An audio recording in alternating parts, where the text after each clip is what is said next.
Regent Restaurant, more commonly known as Johnny's, closed its doors in 2012. During the filming of this video, the building is undergoing reconstruction. Now, the museum doesn't know what the building will look like in the future, but we do know what it looked like in the past.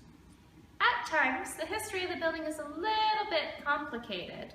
Many businesses occupy the same space at the same time, and it's difficult to know which business was where. The first building that occupied this corner of Regent and Day Street, then known as Oxford, was A. Paul & Thoderson Real Estate, built in 1911. Now, Thoderson wasn't in Transcona long. He left to try his fortune in Winnipeg in 1912. Abelard Paul, however, stayed in Transcona to become a prominent member of the community. He worked in real estate and insurance, and was an active collector, bicyclist, and historian. He also created one of the town's first newspapers, the Transcona Advertiser. In 1912, the Sherber brothers moved their tailor shops to this location, and in 1919, Tony's Cafe and Confectionery moved in as well. Now, in 1925, the Sherber brothers left, and in 1926, the building was enlarged to encompass the 3 stores to the north as well. Sometime later on, insulbrick was applied to the exterior to create a more uniform look. Abelard Paul continued to occupy this building until 1938, in which the same year, Modern Laundry and Dye moved in, for a short time only. In its time, Tony's Cafe was a popular hangout. Local recollections revolve around owner Tony Casagrande, one of Transcona's pioneers. He arrived in 1913, and his cafe, where sports teams would gather after events to discuss the game over a cup of coffee. Tony Casagrande and Jaime Margolis of the Fruit Home were staunch supporters of sports and would have pictures of the winning teams adorned on their walls. Now, you could even get a T-bone steak at Tony Casagrande's cafe for only 60 cents. Now, in 1944, Tony Casagrande retired, and after that, it became the L&G restaurant. We haven't been able to find much about this time, but we believe it was owned by an American with the last name Esther. Between 1958 and 1960, it was also home to a small jewelry store called Newman and McLean's Jewelers. John and Pat Kowalczyk purchased this building in 1961, and it became home of Johnny's Restaurant and Banquet Hall. Most people in Transcona remember 101 Regent Avenue West as Johnny's and can tell you a few stories about this time. Johnny's Restaurant closed its doors in 2012. The building is currently being torn down and reconstructed into a new facility. We were lucky enough to get an interview with Rick Perling of NVR Construction about this process. The process takes anywhere from 2 to 3 years, going through city permits. That can be a long process sometimes, depending on the complexity of the building, the old one, and what we want to do for new ones.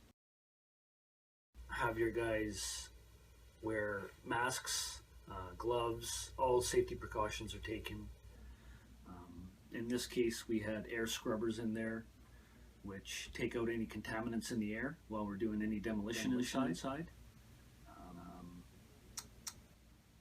We also have to, we had to put shoring up to hold the roof up so that obviously it didn't collapse because of the state of the walls. They used to use a different kind of insulation in the walls. A lot of it was sawdust. That's what they used to insulate a long time ago. There's also a mixture of fiberglass insulation glued onto paper, which was put in the walls. One interesting thing that we did find is one of the columns in the back that was holding up a steel beam. I assumed it was put in before there were real inspections being done, was a old railway track that was used as a column for supporting the roof of the steel beam. I do have some memories. I grew up in Transcona myself until I was 19. We used to go there for breakfast once in a while when it was Johnny's Cafe. I know a lot of Transcona residents definitely have a fond memories of the restaurant itself and Regent Banquet Hall that was in the back. I think there was a lot of community time spent in this building. When my boss first bought the property, he had a vision in mind of what he would like to see in Transcona, himself being a longtime resident. He wanted to see more of a bit of an upscale building there, so he decided he wanted to put rental apartments on top with retail below. So that's what we're doing. We're adding a second floor, changing the structure below, obviously, to support that. There'll be rental apartments and commercial space on the bottom. Some people have been wondering about the Remis Sign Company sign that was uncovered on the side of 101 Regent Avenue West as it was being demolished. So Remis Sign Company was not a Transconian business. It was founded in 1919 by Leonard Remis and family, and they were Jewish immigrants who were living in the north end of Winnipeg. They ran their business at 182 King Street.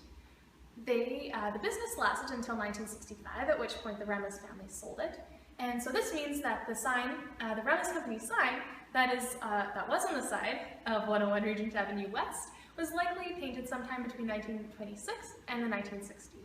Between the insurer's office, the tailors, the jewelers, and a few restaurants, 101 Regent Avenue West has been an important place in the hearts of Transconians, and we look forward to the future of this building.